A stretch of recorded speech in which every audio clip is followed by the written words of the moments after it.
We need business leaders, not excuses. So listen, learn, and go do it. This is the Biz Tools Podcast. Now, just two guys, a girl, and a lot of caffeine. It's David Specht, Sean Green, and Molly Corbett. Okay, here we go. 5, 4, 3, 2, 1.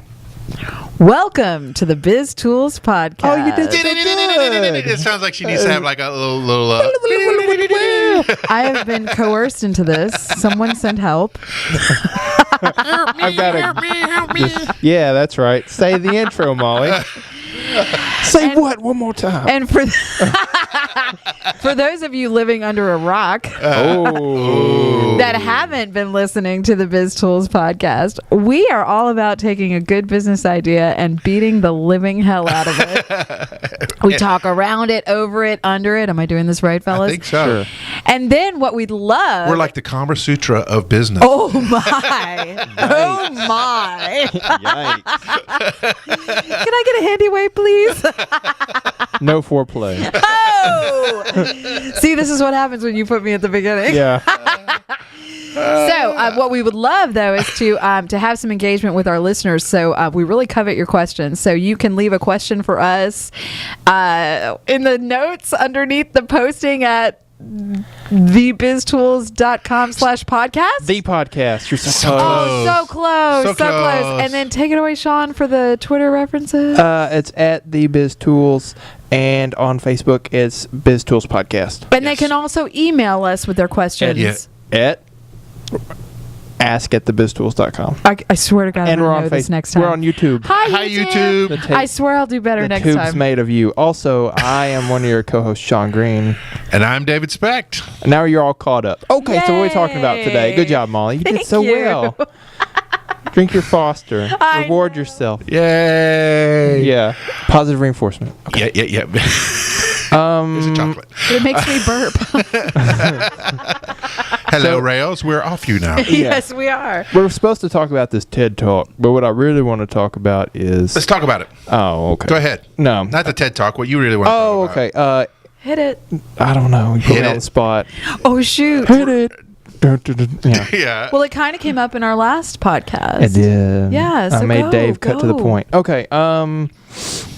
So this guy, Simon Sinek. Simon Sinek, great name. has a book called Start With Why. Okay. Did a TED Talk. Well, then you just tell us. Seriously. I'm sorry. Did I trample on This is you? what Did he does. I trample on you a little Don't bit? tread on what he me. does. Don't tread on me. Let's just talk about why. Okay, Why? Why is the most important Why? question to ask? Why is the most important question to ask? Whether you're in business, whatever you do, why is the most important question? Because if you don't know why, how and what don't matter. Okay? Follow me now. No, I'm with you. I I'm with agree. you. And Simon uses this example, but what makes Apple Computer better than anybody else? Nothing. Nothing.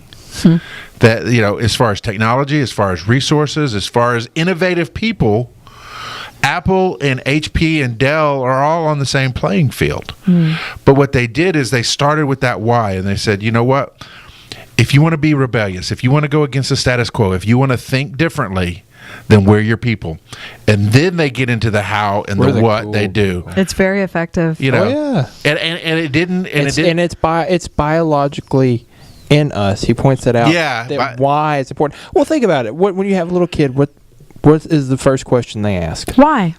Why? Why, Mama? Why? But why? But why? But why? Because I said so. That's the voice right there. That's the one that comes out. It's After like the- you know. The 37th why in the last 2 hours. But that's how the it's human in brain us. works. Yeah.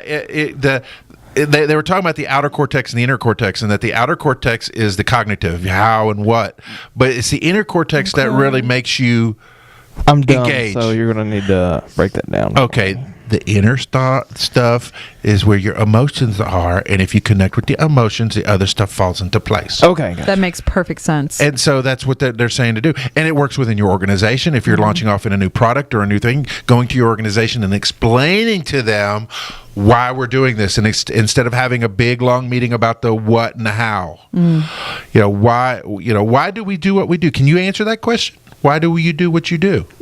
Are you genuinely asking me? Yes. Why do you do what you do? Oh. Because I want businesses to be better. Very good, Sean. That was the answer I was looking for. Good. Why do we do this podcast? Because we want businesses to do better. Right. And understanding that makes it easier to come in here when there's other things that we could be doing.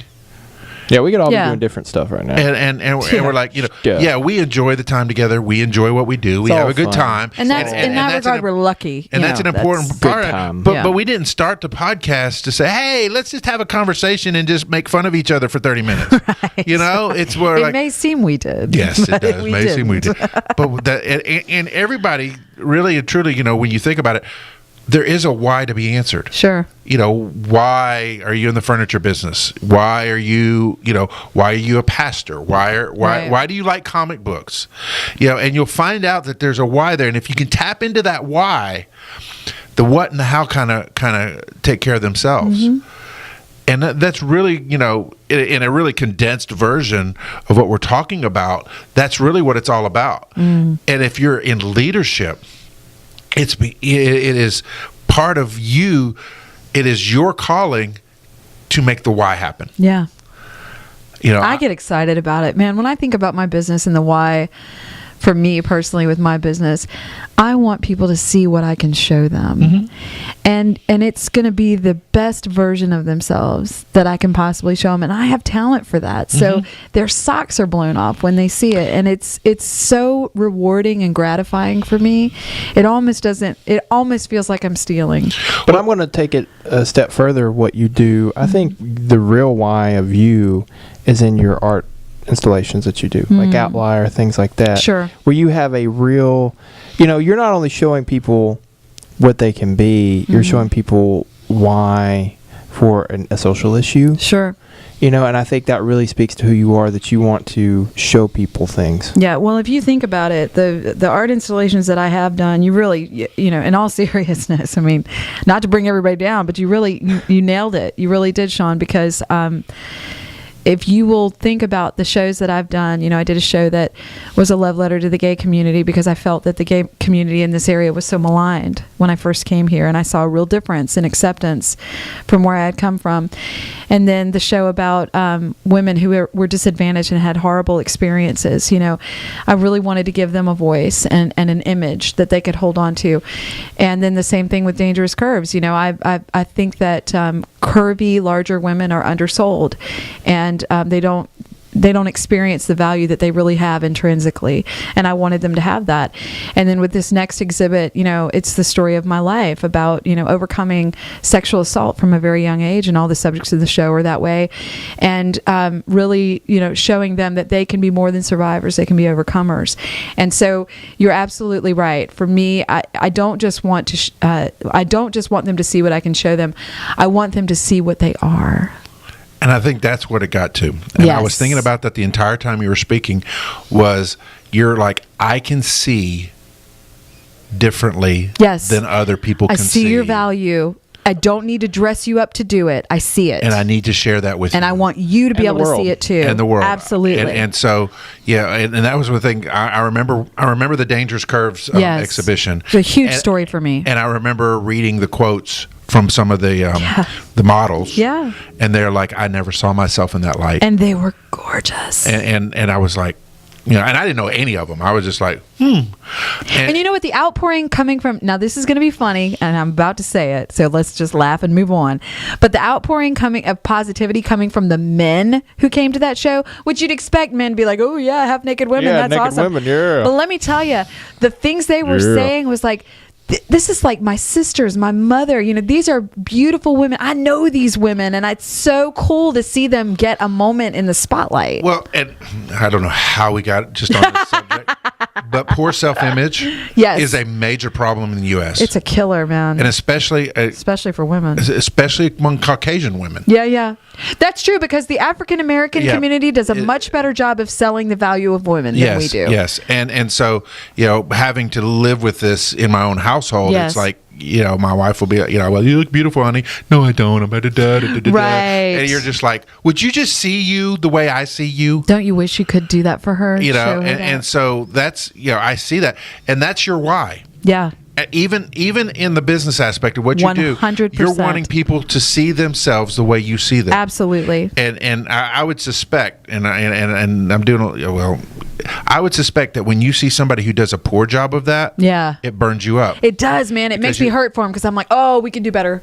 We can so do better than that. We're about to launch a publication, right? And the whole point I was trying to stress when I was talking to the person that's eventually going to head this whole thing up was when we meet with this social group, this underserved social group, we got to explain to them that this is the reason we're here. Mm-hmm. We're not here because we can go, oh, we can make a buck. Mm-hmm. We're going, they don't have a voice. Right. They need one. Profit is a byproduct of why. Yes. Mm-hmm. Yes. Profit is a byproduct. It's not the why. If that is your why, don't even come knocking on my door. Right. I don't want to talk to you. And for too many, it is the why. Yeah.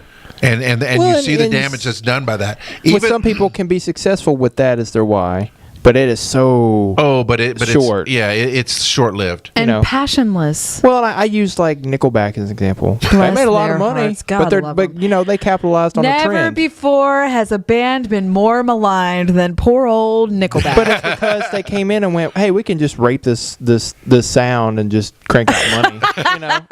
And they did. Good for them. Oh, you mean like Chuck Berry?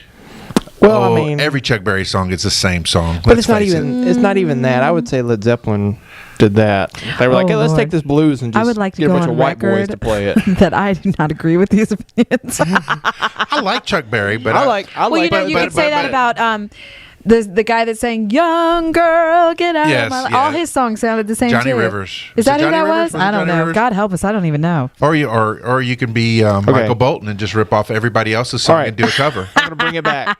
Thank you. I'm gonna bring it back. Help us. There are people and yeah. Michael McDonald singing song about a podcast. Okay, you were bringing us back. Yeah, I'm bringing it back. And then we lost you again. You got people and anything that you do that their whole why is because they can make money.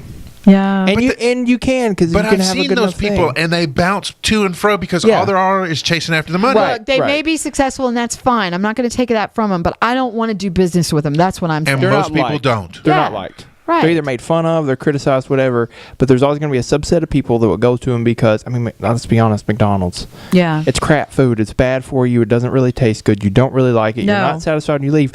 But it's easy. It's there. It's convenient. People know that they can get it. And they're going to go to them. But their why was to provide a consistent experience no matter where you are. Quickly. And let me tell you, it is that. You can go. It is that. You know what you're getting at McDonald's. You know what you're getting. Look, what is Sinbad? Remember Sinbad back when he was doing stand up? Yeah. Are you young, old enough? And he said he had a bit about people looking at one side of the McDonald's menu. It ain't changed. And then looking at the other side. And he's like, it is the same damn food on this side as it is on that side. Right. Consistent, baby. Oh yeah, there's nothing worse than when McDonald's changes the meal numbers. Oh God. And you've been ordering a number 5 all your life, and they've moved it down to number 6. The 2 cheeseburger one? I used to love that thing. You have to ask for it by name. Man, I could. It's not in the numbers. But that was their why, though. I mean, whether it was Ray Kroc or whoever, he was like, "Look, why are we doing this? Because we want to provide a consistent meal experience nationwide. Yeah." No matter where it is, mission accomplished. And they accomplished it. Yeah. Granted, lowest common denominator, but they got what they were after. Although they will charge your ass for ketchup in Hungary, I'm gonna tell you that right now. Who knew? Yeah. Okay. World traveler Molly Corbett brings us McDonald's and other parts. Did you ever see the story about the guy online? He wanted extra sweet and sour sauce, and they were like, "Oh, that'll be 50 cents." And man. And he was like, "Really? You gave me one. I ordered a 20 piece nugget." Shoot. And she's like, "Sorry, 50 cents." So he throws a fit. Manager comes up. He's like, "All right, I'll tell you what. Here's $50. Give me, or whatever." It was like 10 cents. He's like, "Here's $50. Give me 500." And they're like, "Sir, we can't." He's like, No. I don't think you heard me." They brought him a case from the back and gave it to him. Careful, man. Yeah. Sorry. Off the rails once but again. That was awesome. It was a great story. They deserved that. They deserved it. Yeah. Where were we? Not we all. That's not. Many people make the mistake, even in marketing, of talking about the what and the how without talking about the why. And when you talk about the what and the how, you're no more than a commodity, just like everything else, and the lowest common denominator would be low price. Well, and I think people love to talk about their product, so they immediately go to that because they want to talk about. But we the don't want to product. hear about your product. To No, we me, the don't. biggest sales pitch is how this thing, why you need it. Why do I need this? When you can help me see why I need something, then I'm probably going to buy it. Right. And if you can connect with me on an emotional level, and I get why you're doing what you're doing, Maybe even then you just like the person's passion about the thing. Yeah. You know. Yeah, I maybe wonder how that's many, the connection. Well, I wonder how many people have bought from me just because they see me going, but I really believe in this, and they're going, look, I know it's not going to work for me, but I like you, so I'll buy from you. Well, Right. the progress editions that we're doing of the magazine, we're very passionate about that because we know this area needs a light shined on it for the positive things to attract more business, to cause our area to grow, to cause our economy to grow. And so we go out there going, this needs to be done, but it's not going to be done if you're not a part. Right. And when we explain that, they're like, you're right, I need to be a part. We may not ever advertise, but we need to be a part of this. And it comes across. We explain the why. Do you have an invested stake in Shreveport Bossier's success? Right. And if you do, then you need to be That's a part. why you need to be a part. Right. And then what did we do? We started with the why. We can tell them that we're a magazine. We can tell them that we go to the chamber members. We can tell them, it's That's one of all us. at the end. But that's all after you get past the why. Right. And it's funny that, here's an object lesson right in front of us, and we didn't even realize it in pre-production. The Progress Edition, Bossier Progress was our most successful, highest grossing edition we have ever done. Widely Number viewed. 2 was not even close. Wow. Because we started with why. That's awesome. And like I said, the Shreveport one is probably going to be larger. Why? Hope so. Because we started with why. Right. And the what and the how was ancillary. I dare say I'm having another transformational moment within our podcast. I am going to start asking myself this question with everything I do in my business. Yeah. Why am I doing this? And I think That's just a good refresher, for those of us who've forgotten the passion, or it's been a while since I've done a fine art thing, Yeah.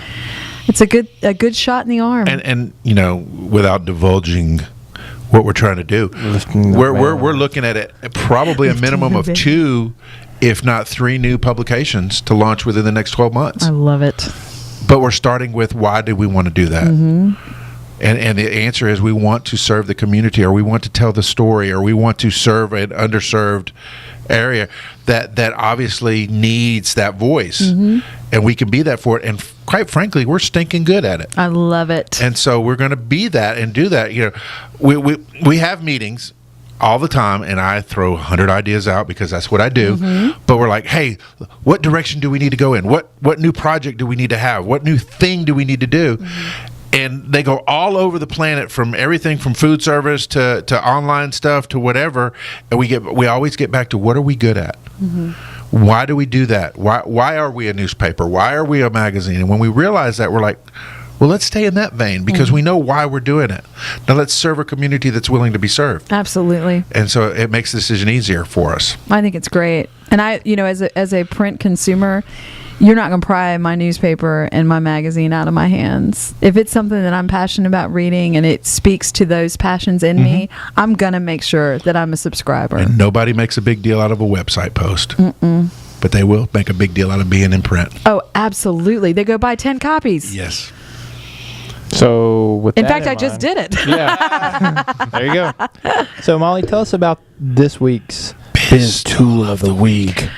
I'll tell you, this is actually really one of my favorite things that we do because I learned so much. But this time I do have something I can contribute. Instagram for business.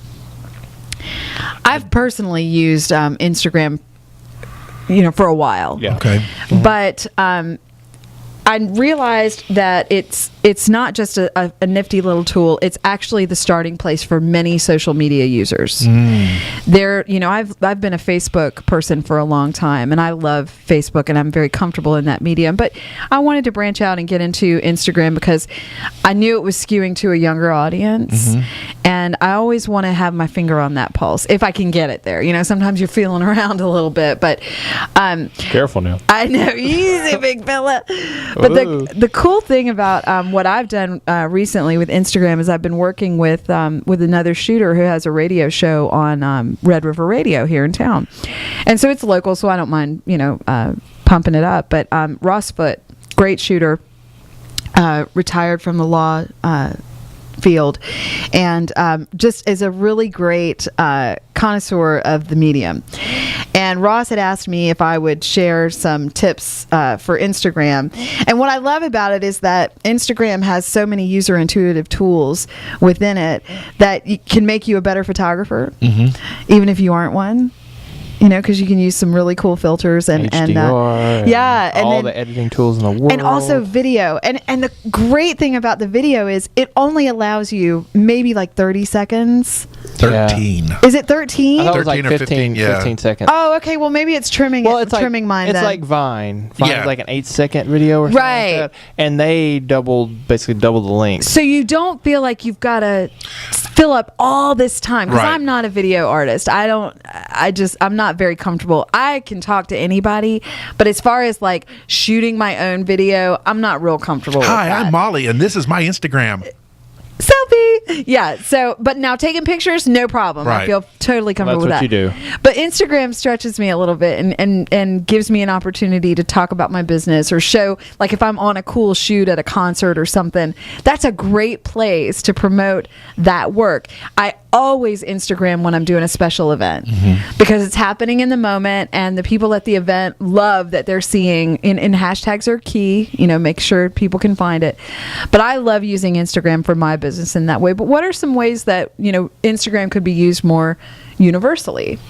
Well, I think, Instagram is kind of the visual version of Twitter. Yes. And I think a lot of people rejected it, just like they rejected Twitter, because it's like, why does anybody want to know what I'm doing, what I'm eating or whatever?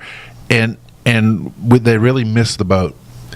One of the things I like about Instagram, and I'm not a frequent user, although I did handle the brand for my son's store, was that with the right hashtags, you'll begin engaging audience that you didn't know exist. Yeah.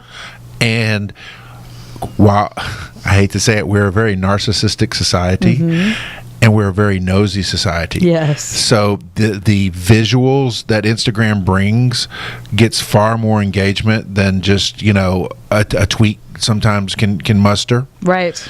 And people are just like zoom zoom zoom zoom looking at their Instagram. It's also, and correct me if I'm wrong, it's basically mobile only. It is almost. It is mobile. And you so- cannot navigate. You can navigate to Instagram, but there is no functionality. Right. And Yeah. so you're connecting with people in their most personal way because Yes. it's in a handheld device. And so for brands, whether you're the local auto shop or whatever, you can connect with people. I'll give you an example. Probably about once a quarter, there's a major event up in the northern part of our parish at a place called Muddy Bottoms. It's a four-wheeling, getting dirty in the mud kind of place. Yeah. But they literally have thousands of people go up there for each event. Right. I mean, tens of thousands of people. So imagine if you've got a booth there selling hot dogs. Well, there's no way to reach all of those people. You could have a megaphone or whatever, but you're only going to reach a certain portion. Right. But just about all of those kids and even their parents are Instagramming everything about that event. Right.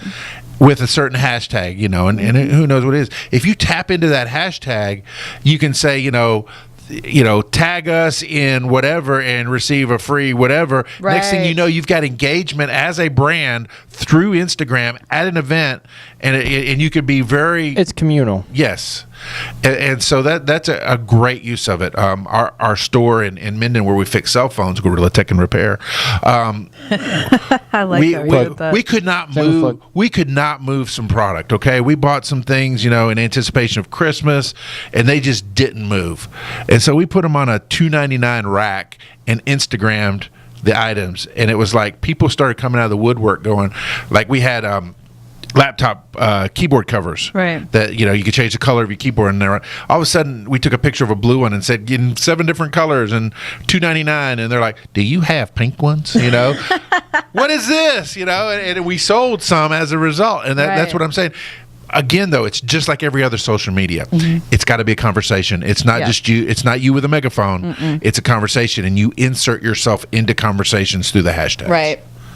And you definitely want to make sure that if you are present at something that's happening like that, that you have an Instagram presence. I can't tell you how many times I've seen vendors at places like that, and they're not even participating in the conversation. Yep. Then, because they don't have an Instagram, they don't even have a Facebook, no Twitter, no nothing. And, I'll issue one caution, too. You can tie your Instagram to your Facebook and your Twitter, and that's great, but don't let it take the place of it. No, you got to get in there. Again, just like every social media, it has to have its own voice and its own feel to it. Yep. Or people stop listening. Yes. Well, I think that'll do it for this episode of the Biz Tools podcast. We are done. Done like an overdone steak.